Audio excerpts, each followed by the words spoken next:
Wa alaikum salam rahmatullahi wa barakatuh. MashaAllah. MashaAllah. My brother and your brother, Nuri. As I said before, we're going to listen to the brother's story, see if we all can get some benefit from it. This is my brother in Islam. Pay attention, inshallah. Open your ears. Maybe this could be the story you hear that can inspire you and change your whole way of living. So pay attention. You don't want to miss anything. Inspire minds unlimited. Don't wait to be inspired. So brother, tell us your story to Islam, your journey, and how you came into the fold of Islam. Bismillah ar-Rahman ar-Rahim. First, I openly bear witness that there is no deity worthy of worship other than Allah subhanahu wa ta'ala, and that Muhammad sallallahu alaihi wasallam was his last messenger, a seal of the prophets.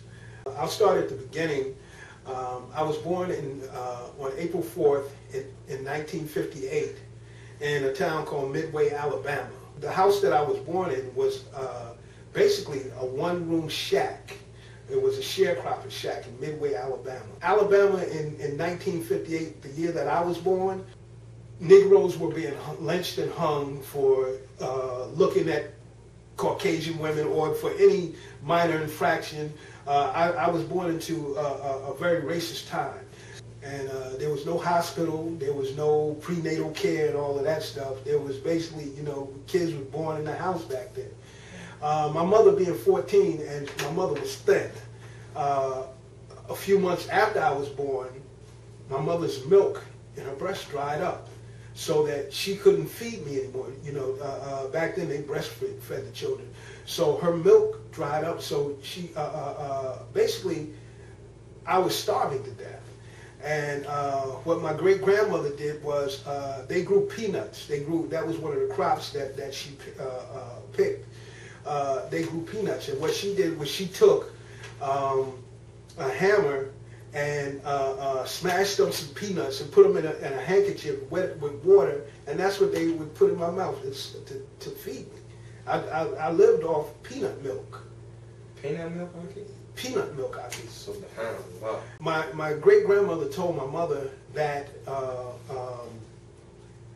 to go to the man that owned the town store, like the little general store, and get some what they call pet milk. It was like, or carnation milk, pet milk. It came in cans, and she went and got some of that. And she told, my great-grandmother told my mom that to tell him that when she got paid, when she got some money, she would pay him. You know, my great-grandmother would pay him. Well, my mother got the milk, and the man basically saw an opportunity. He came to the house one day and basically demanded payment for the milk, and my mother couldn't pay, so he raped my mother. And basically what happened was a year and a half after I was born, my mother gave birth to my brother, who was born as a result of this rape. So, and there was no law called or anything like that because it was a different world back then. You know what I'm saying? It wasn't like, you know, especially for Negro people, man. It wasn't like, you know, she could call the cops and, you know, cops. Come on, man, knock it off. What would they have done in that time? They wouldn't even came. They don't do much today. Yeah, so what would they that's true. That's true. But so anyway, my mom went to Newark, New Jersey. We came to Newark. I think I was 6 years old. When I started school, I didn't have to go to kindergarten because my mother had had one of her relatives who molested me. By the way, actually. It was a female that had introduced me and my little brother to sex when we was like... Hold on, that sounds like something... It was a movie, Antoine Fisher. Well, Something like that. Antoine Fisher wasn't the only one. And introduced us to sex when we were like infants. Babies, yeah. But we got to Newark, and my stepfather, he was nice to us the first day that we got there. You know what I'm saying? And that's probably about the only day. What did he do with you all that day when you first got there? No, when we first got there, he was real friendly and he was nice and like welcoming.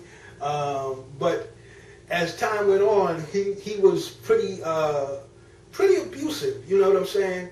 he and I have a good relationship today, but growing up, he was kind of abusive. You know what I mean? Not kind of, but he was abusive. You know, I can remember he would beat me for like standing near the radiator because I was cold. You know what I'm saying? Yeah, I mean, but then he grew up like that. His father was abusive to him. You know what I mean?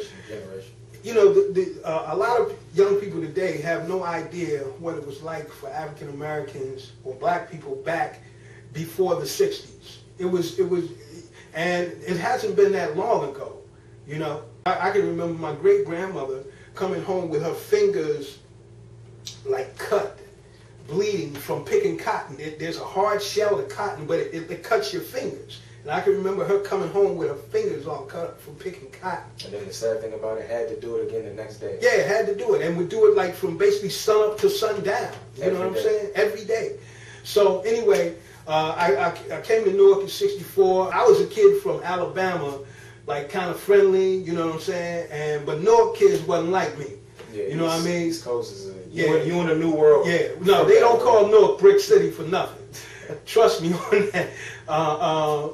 You know, I'm all like, hey, how you doing? And they like, living on North 15th Street, there was a church on the corner. My mom used to send us to that church. The questions that I was asking in church, they didn't have answers for. Like, you know, well, if Jesus is white and God is white, because if that's his son, then God must be white, and we black, God must pretty much hate us or not like us because we don't look like him. And is that the reason that the white people is in charge and we not in charge? And like they beat on us and they the ones that got everything. And you know, when you ask those kind of questions, even as an innocent kid or a child, you know what I'm saying, people really didn't want. I was asking the questions that nobody wanted to ask. Let me ask you this. Okay, so you're asking questions, and I'm talking about I'm like 8, 9 years old. And okay, and these are grown-ups who can't answer you? No, the thing was back then it was more or less like children should be seen and not heard, and like and then I think there was a lot of it was also that a lot of them didn't know. You know, they really didn't have any answers that made sense, and I was a smart kid. Right. You know what I'm saying? They couldn't tell you anything. Yeah, they could have told me, and if they had said something that made sense, I probably would have went with it. Mm-hmm. But since they didn't have any answers, or the answers that they gave didn't make sense, like give an example so people can understand. They would say things like Jesus died for our sins. You know what I'm saying? If a debt has to be paid, right, somebody got to pay it. So if you tell me Jesus died for my sins, right, then that means Jesus got to wear the weight for that, right? Right. Okay, so this is God's son, right? So God is going to punish his son 1,000 times, or however many times for all the sins of the world. He's going to put all that on his son, right? And then he's going to let the rest of us off the hook. That's what you're telling me. That doesn't make sense. It didn't make sense to me either.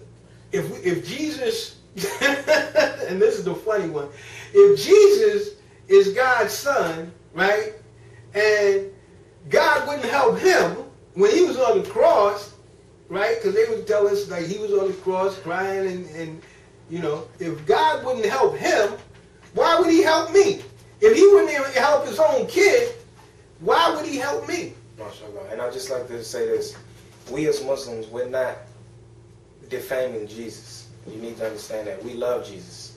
We cannot be Muslims if we don't believe in Jesus. We can't be Muslims if we don't believe in Jesus and believe in his words. So this is not to defame Jesus. Well, I'll say this, that the person that they're worshiping, that they had in that picture, first of all, that's not Jesus. That's some blonde-haired model that they found, because there's no way that Jesus looked like that considering where he was born and the people that he came from, the lineage that he came from. That's number one. And also in the Quran, we're taught that it was not Jesus that they killed on the cross. We don't believe that Prophet Isa alayhi salam was killed like that. We don't believe that Allah would allow them to do that to his prophet. We don't believe that was Jesus that died on the cross. But I'm talking about when I was a little kid, and I just asked the question, like, you know, if he died, because they would have him in the picture with a cross, crown of thorns on his head, you know, blood coming down, and he looking like, you know, like really in pain. And I'm saying, if that's God's favorite, then what kind of chance do you have? What kind of chance do I have? You know, if he loved, that's a cat he loved. You know, there were a lot of things, and I would always ask these kind of questions, and basically they kind of told me and my people that I need not come back here no more. You know, don't be a stranger, but don't come back. So after your experience with the church, after they couldn't answer your questions and whatever happened, they told you not to come back, you know, whatever that was. What happened after that? Where did you go? I got introduced to the Nation of Islam basically at Clifford J. Scott High School in East Orange, New Jersey. Okay, so 1972. For the audience who don't know, some of them may not be familiar with the Nation of Islam. Can you clarify what exactly is the Nation of Islam? What was it then? We won't get into what it is now, but yeah. what was it then? The Nation of Islam in Newark, New Jersey in the late 60s and early 70s, they ruled. They ran it. I mean, it was like, if you wasn't in the nation, you was like just a joker. Like now, the way that young kids join Bloods and Crips, well, in Newark, New Jersey, that's the way the nation was. You had young kids in high school joining the nation because that's where the respect was. The Muslims in Newark was kind of like gangsters. Not kind of like, they was gangsters. Like, you know what I'm saying? Like, they had Muslim stick-up teams. They had Muslim confidence teams, you know what I'm saying? And we was getting a lot of money. Like the Muslims, the Nation of Islam was getting money. You know what I'm saying? I'm talking about the Italians respected us because the nation we wasn't like Negroes. We wasn't like them other niggas. You couldn't run down on us with that, you know what I'm saying? Because we clapped back. You know what I'm saying? So the temple at that time, Temple 25 on South Orange Avenue is where it went down. You know what I'm saying? I mean, you had niggas robbing banks for the nation. You had niggas out doing all kinds of stuff for the nation and bringing the money back. You know, but in Newark, to get respect, you was in the nation. You got your ex, and I didn't get my ex. People might not know what it means to get your ex, because and see, I take it for granted that people would know, but you would get your ex by writing to Chicago to Elijah Muhammad, and this is I got to talk about this. Okay, you would have to write the letter the exact same way that he wrote the letter, copy it verbatim, right? Send it to Chicago, and then they would send you back your ex. That's how you got your ex. But before you could write for your ex, you had to go through what was called fruit class. Well, the soldiers, they was called FOI, the fruit of Islam. You had to go through fruit class. You had to learn what was called the actual facts. I mean, and some of this stuff. When you say actual facts, were these actual facts or were these actual fabrications? Well, listen, I say this. I was pretty smart. So when I finally did join the nation, I didn't join because I believed in what they were teaching. Right. You would learn stuff like who is the original man? The original man is the Asiatic black man, prime creator of planet Earth, God of the universe. Okay? Who is the devil? The devil is the Yaqub's grafted devil, the white man. Okay, so these weren't actual facts. After you, it's funny. Like another thing that we believe was that the mothership was supposed to be this ship that was going to come to Earth. Where it was coming from, I have no idea, but it was going to come to Earth. It was going to take all the black people, all the Muslims, take all the Muslims, and then leave everybody else. So hold on. It was like a rescue kind of mission. So let's look at the ideology of this, really. So basically, all the Muslims who were African Americans, they didn't let anyone but African Americans in this group. Right. So all the African Americans were going to be saved, and the Spanish, the French, ass the out. English, the Caucasian, everyone else is ass out. Sorry for saying it that way, but that's what it was. The Nation of Islam, right, was started by a man named Fard Muhammad and Elijah Muhammad, right? And this man, Fard Muhammad, right, some say he was Pakistani, some say Lebanese, or whatever the case may be. He felt, they say that he felt that African Americans were not ready for real Islam. So he gave them the kind of pseudo-Islam that they would be able to accept. And basically what it was basically a form of Christianity with the name of, well, their Christianity. It was very similar to what they already had in Christianity, waiting for a white Messiah to rescue them, right? It was supposed to be a black religion, but Ron looked white. So basically, so let me just say this. So basically, called this thing the Nation of Islam, but none of it was even Islam. No. I mean, we had Qur'ans, but we kept them in the house. Like on the highest setting. Read them? That wasn't part of the deal. We didn't have to read them. So you had a Quran, but you couldn't read it. We didn't read it. Subhanallah. We didn't make salat. Well, we prayed, but we didn't make salat. We would stand up and pray like this. Let's see, what else? We had Ramadan, but it came the same time. Ramadan was December. It was deep, man. It was like Christianity, but the difference was we wasn't taking no shit off the white man. So it was black nationalistic Christianity. Yeah, called Islam. Subhanallah. Yeah, Malcolm went to Mecca. When he came back, he saw Islam as a hope because he realized that what he had been taught as Islam was not. You know what I'm saying? The big statement he made that he had prayed with Muslims who had blue eyes and blonde hair. He didn't think that people with blue eyes and blonde hair could be Muslims.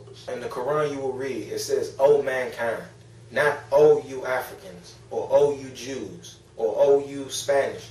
O mankind. This religion is for everyone. Yeah. So understand that it's for everyone breathing in this world. It's for everyone. It's not just for any. It's not distinguished to any group. Yeah. What I saw in the nation was these was African Americans or black people who really stood up for themselves. They fought for themselves, that they wasn't taking no crap off nobody. They also protected their women. They were business people. Those were the things that appealed for me. So I joined more for the political, social aspects of the nation. You know what I'm saying? Like, we're going to protect ourselves. We ain't taking no crap. We're going to take care of our women. They were husbands and fathers. We protected the sisters.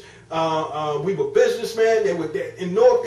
Steak and takes all over the place. The Muslims had barber shops, and you know, they were productive. Plus, they looked good. They dressed neat. You know what I'm saying? So it was a very uplifting, disciplined organization. You know, and they were soldiers, soldiering class.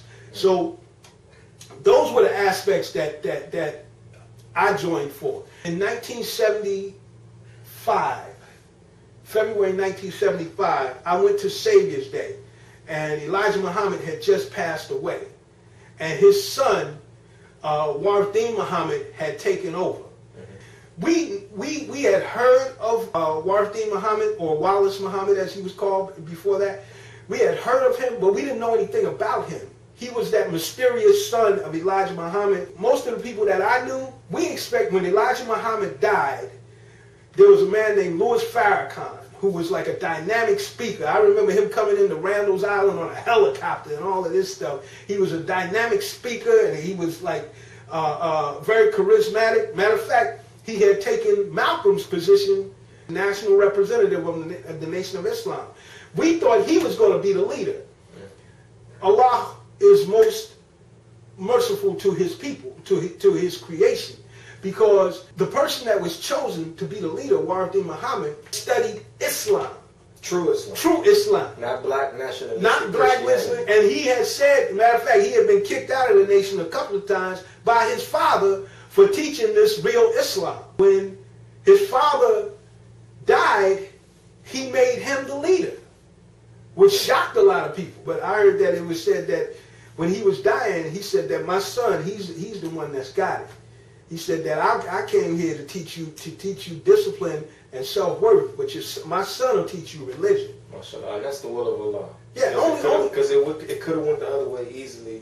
And yeah, but it could only would probably be in that group. It could only go the way that Allah had decreed that it go, and it wasn't decreed that Farrakhan be the leader. And then from actions and things that happened later on, he was not the person that was able to see true Islam. Matter of fact, after that Savior's Day, where he pledged his fealty and his allegiance to Imam Wafdi Muhammad, eventually he left and went back to teaching that old stuff. And this is the man that's in charge today. Yeah, back then, this is what happened. Because what that old stuff was, that's not Islam. It's just that simple. Now, if you teaching that, that's not Islam. It's not. You can call it what you want. Same thing with the 5%ers. That's not Islam. You're not Muslim. That's not Islam. Islam, and the reality of it is, Islam is not a deen that has a human deity. 5%ers say that they God. You're not God. I know what Islam is, and that's not Islam. And if I offended anyone, I apologize. You know. So anyway, in '75, when Imam Wafdi Muhammad became the leader of the Nation of Islam, he said that we are going to follow the Sunnah of Muhammad. That we, sallallahu alayhi wa sallam, we're going to follow the Islam that the rest of the Muslim world follows. Okay? So, quote unquote, basically Orthodox Islam. Orthodox Islam. Okay, this is me in '75. They gonna let white people in the mosque, at that time the temple. They gonna let white people in the temple. Okay, Aki. So you were in Christianity, and then you had too many questions, and that didn't work out. Then you went to the Nation of Islam. You weren't ready for the direction the nation was getting ready to go. You weren't ready for that, so you left the Nation of Islam. So my question to you, and what the viewers want to know, what'd you go after that? Well, it's funny because I really went nowhere. Actually, I left the nation, and I didn't really leave the nation because I still considered myself a Muslim. I still considered myself a part of the nation. I just didn't participate. I just didn't go. I didn't go to the temple anymore. Basically, I started running the street. Well, brothers, not brothers, stuff for a while. Were they asking about you? Like, I don't know. Coming around? The cat, well... Like, did they try to reach back out to you when they seen you were...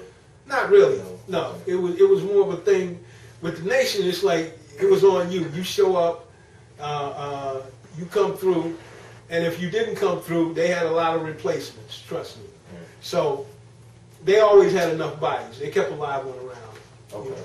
So kept a few live ones around. Anyway, I basically started running the street. You know, got into drugs, became a drug dealer, drug user. Started doing stick-ups. You know what I'm saying? There's a saying in New York City: the best stick-up men come from Newark, New Jersey. That's what we was known for. We was known for being good stick-up men. Also, a lot of my friends were into the confidence game, which was basically selling fake jewelry as the real thing, and they would go around the country, you know, selling hook. Hold on, go deeper into this. What do you mean? Okay, basically what they would do is they would basically convince people that they were had real diamonds, or they had real gold, or they had real jewelry, and this is back before a lot of people knew what knockoffs was. You know what I'm saying? So they would go around the country selling these, they would have a Rolex that cost $25,000, but it was really cost about $25. But they would sell it to people. You know, they would go around the country doing this, and they made money. Anyway, but what happened was, basically I got into this life, the criminal life, the gangster life. When I was in high school, I started out my freshman year. I was on the high honor roll, honor society. By the time I was a senior, I failed every class. Once Imam Muhammad came in and transitioned the nation to Islam, one of the first things we started doing was started taking Arabic names or attributes, you know what I'm saying? So, but we didn't know the letters, right? So we would see the QU, and we thought it was Qua. So you had dudes like with names like Fuquan and Quadir or Quad. And of course we know that's how you mispronounce it now. How would you really pronounce those names? Well, it's Furqan and or Qadr or Qadr. It's a Ka sound, but we didn't know no better. We saw it in a book, so you had a lot of jokers running around like I knew at least 50 Fuquans and probably about 50 Quadirs. So anyway, funny time. Qasim instead of Qasim, Qasim. But I say this, if you don't know what, look, see this bottle right here? If I tell you that this is a car, and you don't know that it's not a car, you'll be running around thinking this is a car. So we had no idea what Islam was. We had no idea about Islam, so we thought that we were Muslims. You know, we didn't know that Muslims believed in one God and that Farad Muhammad couldn't possibly be God because that's shirk to believe that a man is God, you know, but we didn't know any better. When the change came to bring us to that information, I was not around. Birthday in 1981. Well, this was right before my birthday. What had happened is a good friend of mine and his wife had been killed. My man, one of my partners had been beaten severely, you know what I'm saying? And somebody had tried to kill me. And my mother, she felt like that I was going to die. You know, it was like during that summer, my mother said that my sister must have went to like 20 funerals. In Newark, it was like just wholesale, like bodies everywhere, man.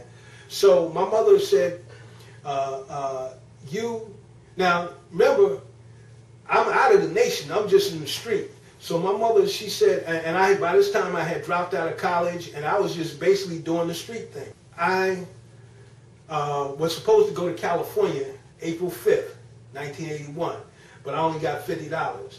So I tell my mother that I'm going. She know I got the money. I have her drive me down to Penn Station, Newark, to the Greyhound bus terminal. I see the bus. We know what time the bus is leaving. I see the bus with California on it, right? I went inside the terminal. I said, asked the guy, I said, that bus to California, man, what's the first stop on that bus? The dude said, Philadelphia. I said, okay. How much is a ticket to Philadelphia? Like $15. Give me a ticket to Philadelphia. You're in Philly. Okay. I went to Philly, and basically I had like $50 in Philadelphia. Don't know a soul there. Ain't never been to Philly before in my life. You know what I'm saying? I might have went there one time on some Nation of Islam stuff, but probably not. I don't remember ever being in Philly before. I knew Muslims from Philly, but I had never been there. So now I get off the bus in Philadelphia, and this is home now because I can't go back to my mom, and I can't get to California. Within a week, I had an apartment, a job, and was selling drugs. Within a week. Within a week. North Philly, they call it back now. They call it the Badlands, but back then it was just Second and Burke, North Philly. So I stayed there for a year and basically hung out with all the. It's like when you're in that criminal lifestyle, you gravitate toward other criminals. So I had a room in a rooming house where every room had a different kind of criminal in it. You know what I'm saying? There was two dudes, two Spanish boys. We sitting in the bar one night, you know what I'm saying? They sitting with this Spanish dude, you know what I'm saying? And he's drinking and getting drunk. It's like, okay, dude about to get it. A couple of hours later, cops everywhere, you know what I'm saying? I walk out behind the bar into the alley. Dude is laid out on the ground with a hole in him the size of a baseball, and his guts sprawled out behind him for about 10 feet. Yeah, you know what I'm saying? And the dude that did it was a dude that was on the run from New York. I'm in Philadelphia, right? And when I first got to the bus station in Philadelphia, I told you I saw the drug dealers.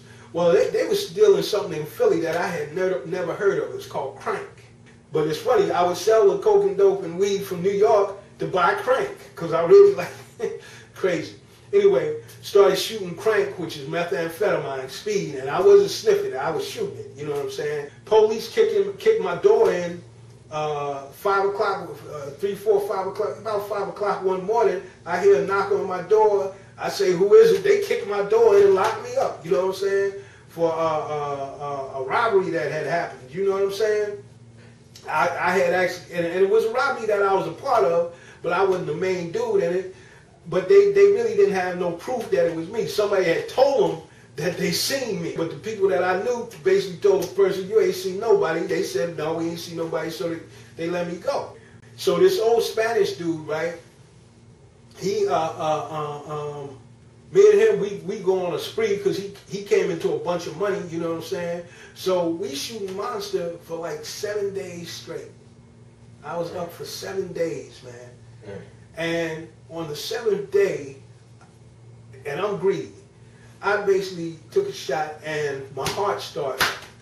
I mean, and I'm like, my arm can't move and stuff, you know what I'm saying? And I'm so high that I'm actually seeing the future and like hallucinating that I can see the future, like I can see stuff before, and like, well, basically I was having a heart attack.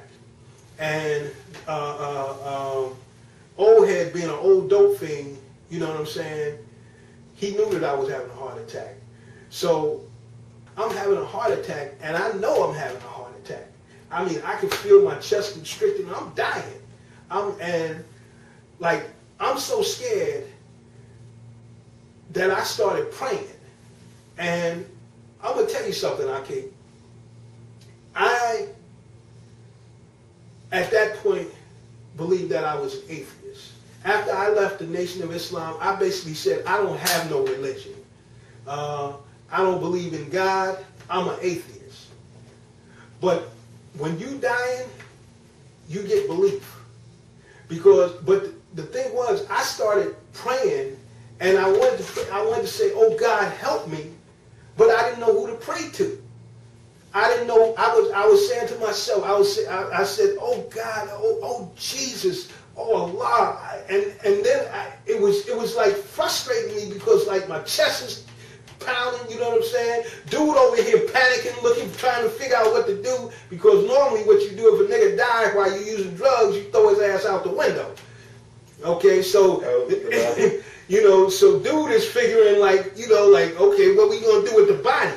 And I'm like going out and I'm trying, and I'm saying, oh God, oh Allah, oh, and I'm saying, I don't know what to call you. I don't know what to call you. I'm praying, and it's like, oh God, please don't let me die like this. But please, I don't know whether you Jesus, I don't know whether you Allah, I don't know whether you Fard, or you know what I'm saying? I don't know if you Yahweh or Jehovah. I don't know your name. And I'm saying, oh God, please don't let me die like this. Please at least let me know your name. At least let me know who to pray to.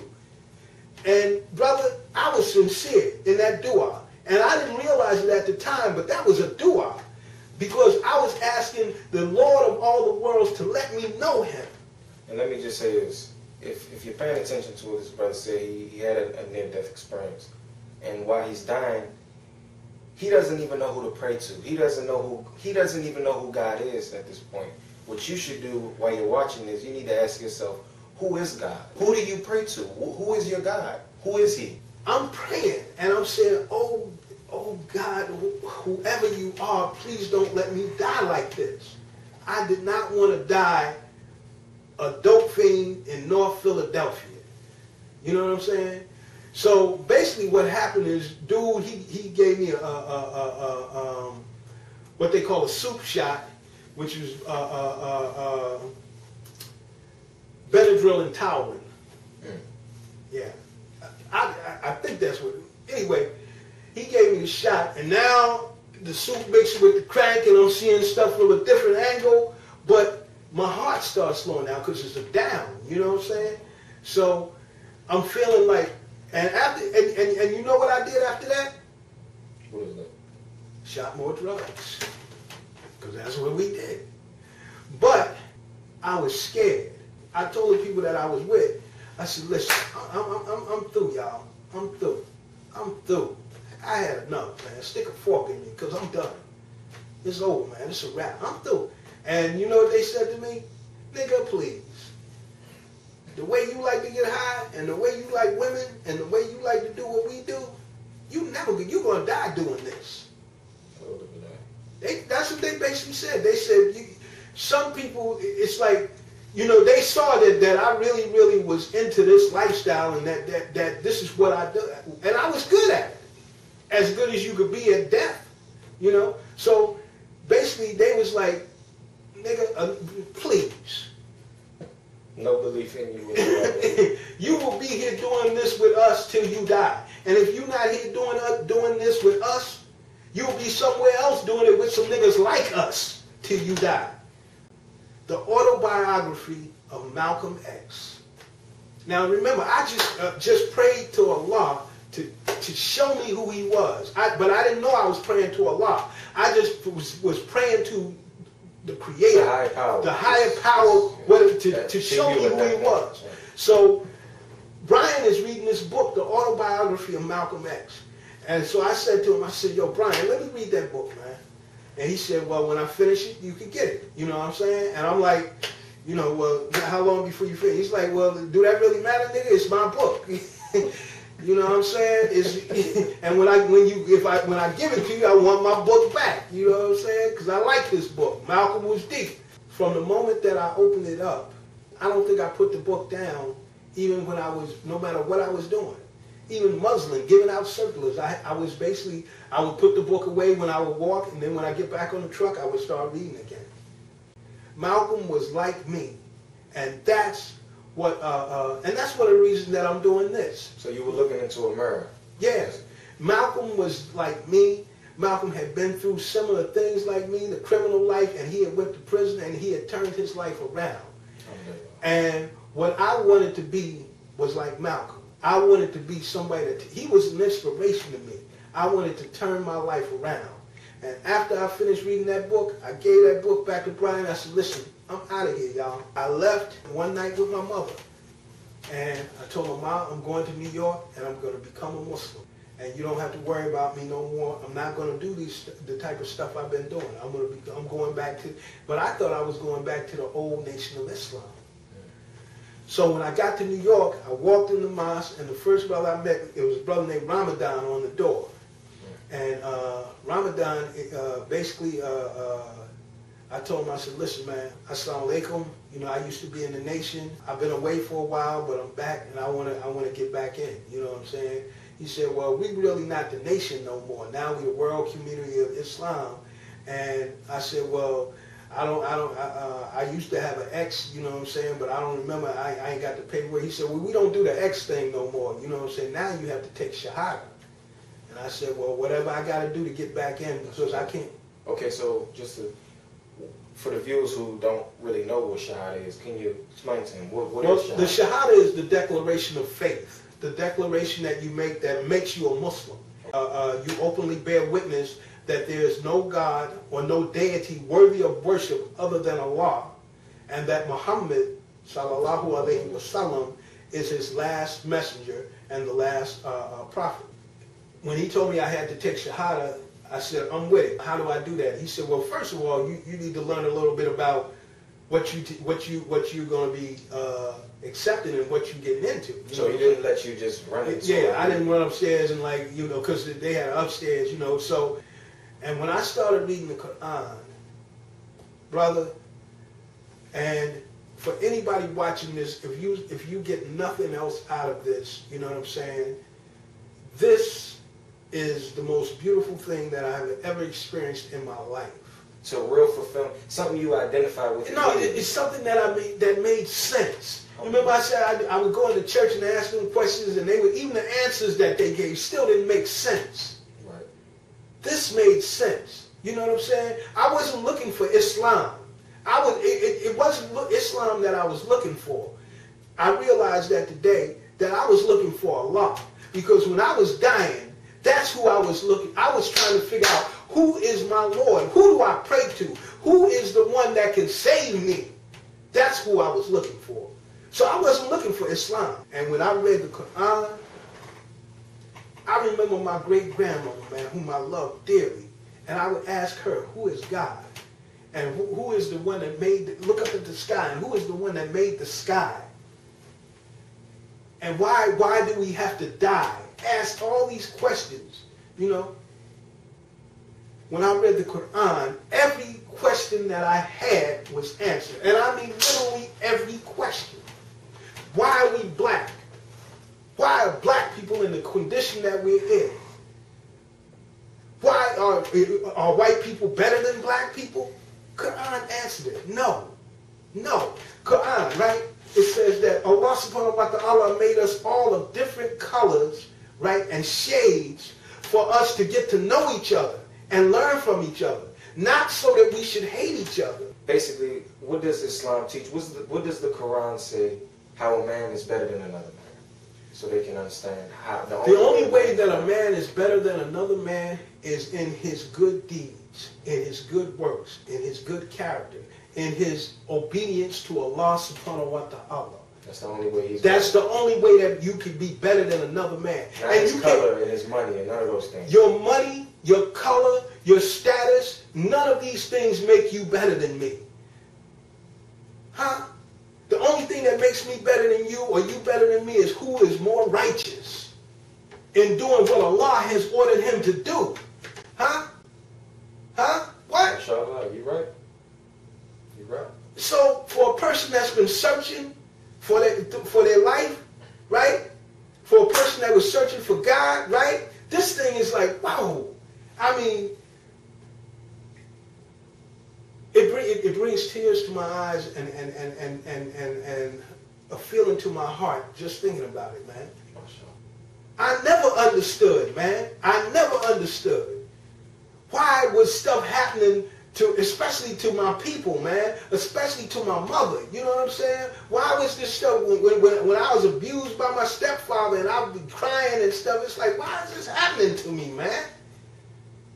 Do I deserve this? What's really good? The Quran gave me the answers. And the answer is not always pleasant, but it's always understandable and truthful. We Muslims, we understand why we suffer. Huh? And that's a question that a lot of people want the answer to. Like, that's a question a lot of people want the answer to. And you hear from the brother, read the Quran and your questions can be answered. Yeah. If you genuinely want to know the truth, read the Quran. And if you can't read, go to a masjid and ask somebody. You know what I mean? Because, and the thing about it is that we have to be careful because there, like I said about the bottle earlier, somebody can say that this is a car. And if you don't know what a car is, you will think that this is a car. You know, you got a bottle of car. You know? So, you know, be careful. But, alhamdulillah, a sister that I know was a sincere Christian who gave dawah, who was a missionary. She met some Muslims, and now she's Muslim. And she's one of the most beautiful people that I have ever met in my life. Yeah. So I say that to say that if you're a sincere Christian, don't go do no missionary work to the Muslims, because then you become a sincere Muslim. And we are the same. Those who believe in the one God. And let's clarify that, because when you talk to a Christian, you'll say you believe in one God. They'll say they believe in one God, but we know it's more to that. So let's clarify this. You're familiar with the Bible. You've read the Bible if you follow the Bible. You remember Jesus prayed. You know that Jesus prayed. That who Jesus prayed to, that's God. That is the only God, the creator of the universe. That is God. And that's the only one. So you found true Islam. By the mercy of Allah, you found true Islam. So now what? Well, I'll say that I found Allah. MashaAllah. And I did not know that I had found true Islam at the time, but I knew that I had found my Lord. And as I said, after I'd read, and the brother and I would be peddling in the street, and I took Shahada. I went upstairs in the masjid, Malcolm Shabazz, 116th Street and Lenox Avenue, 1982. I took Shahada. Alhamdulillah. And after I took Shahada, I was really, a lot like yourself, brother. I was really a young person, new in the deen, and just so full of energy. A breath of fresh air. Yeah, brother. It was alhamdulillah. So I took Shahada in 1982. Got married in 1983. Had my first child in 1984. Second in 1985. Still had a lot of street in me, you know. And my intention was to do the right thing, but I still had a lot of bad habits. And me and my first wife divorced, and I married my second wife. She and I eventually divorced. Over the years, I've had issues in Islam, but never an issue with Islam. Alhamdulillah.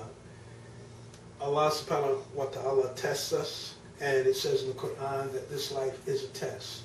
You say, I believe that there's no God but Allah, and that Muhammad is his last messenger.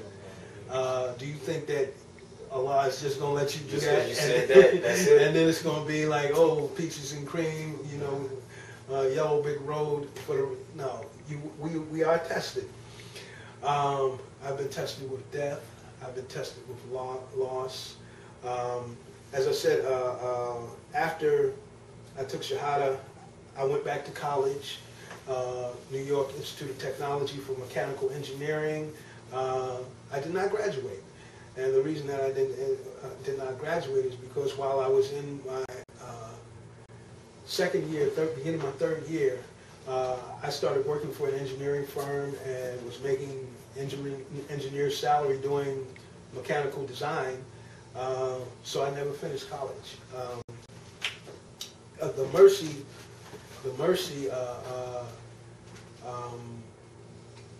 was that even while I was doing the engineering business, I had always written poetry, and I was doing some rapping, writing raps and stuff. After all this, brother, you went into the music business? Yeah, actually I did. I started writing songs because I had written raps back in the day when I was like running the street or whatever. So I started trying my hand at writing again. In 1988, someone had taken some stuff that I had written to a brother named Amir Bayan, who's the brother of Cool from Kool and the Gang. And yeah, Kool and the Gang. I know a lot of y'all don't know who Kool and the Gang is, but it's that group that made Celebrate Good Times, Come On. Or oh yes, it's ladies' night and the feeling's right. Oh yes, it's ladies' night. Oh what a night. That's Kool and the Gang. I got involved with Kool and the Gang with Amir. We worked on albums for Color Me Bad and the Fugees with Wyclef Jean and Lauryn Hill and Proswell Michelle. I didn't want to do secular music. I wanted to do music that had a good message. I didn't like the profanity. Matter of fact, when Color Me Bad was recording their song, I Wanna Sex You Up, and I told Khalees and Adele, who was their manager, his cousin, I said, well, I don't think that's a good song. And he was like, nigga, please. They're in the music business as a business, you know what I'm saying? And so my opinion of the song didn't really matter. Didn't matter much. No, it didn't matter at all. You know, I didn't think it was a good message, but I do remember that I was on a corner of Chancellor and Union Avenue in Irvington when the song came out, and I was telling some guys, yeah, man, I know those guys. It's 3 white guys and a black guy, and they told me 3 white guys and a black guy. No, those is brothers.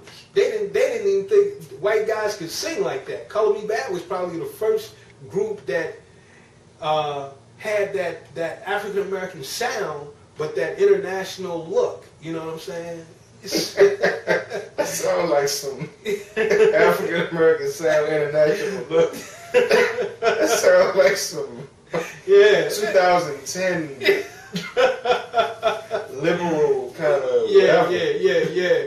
So anyway, but the bottom line is that so what I decided was that it would be better for me to write stuff that I felt comfortable with, and to do that on my own. You know what I'm saying? So I basically started my own production company, and I still write a lot of stuff. I'm still looking for Islamic artists to work with and produce. We're getting a lot into the nasheed now. You know what I'm saying? Which is the vocals with no music. You know what I'm saying? For the most part, it's basically nasheed. You know, so that's kind of where we're at right now. I'm working with DC Muslim, which is an organization that's geared toward Muslim youth. You can go to dcmuslim.org, or is it .com? Well, just Google DC Muslim, you'll find it. Muhammad Muhammad took over the Nation of Islam. You literally had tens of thousands of people entering Islam at one time. Coming to the deen, coming to the Sunnah. Islam, the religion of Allah subhanahu wa ta'ala. No one can stop it. And this is the truth, Hakeem. No one can stop it. Allah subhanahu wa ta'ala has already promised the Prophet Muhammad that this deen will be dominant over all deens. This religion will be dominant over all other religions. So basically, hold on. So basically what you're saying, all these people in the news who try to slander us and all these people who try to talk down on us, you're basically saying that doesn't even matter? It does not matter. I still want to rise above that? It does not matter. I'll say this, that even more to the point, that there are people who are Muslim who are afraid, who fear. See, Allah subhanahu wa ta'ala does not need me. He doesn't need us. You're right. He's in his deen will be what he says it will be. Our job and our goal is to be a part of it. And that's we try to get on the bus. In other words, the bus is going. Right. And the bus is going to arrive at the destination because the Lord of all the worlds has said it will. So all we can do is try to be a part of the victory. Because the victory will come with or without us. With or without any person. So whatever is happening in the Islamic world, you know what I'm saying? Be a part of the turnaround. Okay? Be a part of the revival. And listen, you got a lot of young brothers in D.C., in Newark, New Jersey, in New York City, in L.A., in Chi-Town, who coming into this deen, man. And you got a lot of young brothers who came from overseas whose parents don't really like teach the deen in the house, right? That are now reverting back to the deen because their parents got caught up in the American dunya, got caught up in the dunya. Now these kids are coming back to Islam. So it's like I said about the sister. They sent a sincere Christian, right, to give dawah or to be as a missionary to convert Muslims and Aborigines to Christianity, and she ended up becoming Muslim. Don't send a Christian. Listen, telling y'all now, don't send your sincere Christians to convert Muslims because they'll come back Muslim. I say it again. A sincere Christian who is really seeking God, who is really seeking the Creator, they will come back Muslim. Because Isa, Jesus alayhi salam, was a Muslim. Just like Moses alayhi salam was a Muslim. Okay, for the people who, they hear this word Muslim all the time, And you're saying that Jesus and Moses are Do you know what Muslim means? Tell them what that. Muslim means one who submits to the will of God, the one God, Allah subhanahu wa ta'ala. Three is not one. One is one. It's not complicated. Only one. There's only one. Allah subhanahu wa ta'ala. And if you are sincere in your heart, when I was dying and I made that prayer, I didn't know who to pray to, but I know who answered me.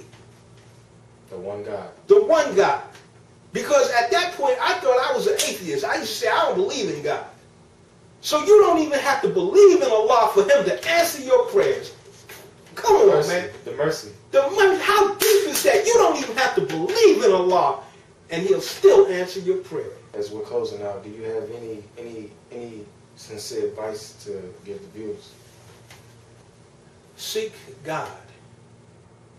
Pray and ask God. Not Jesus, not any person or thing, just because Allah hears sincere dua and He will answer it.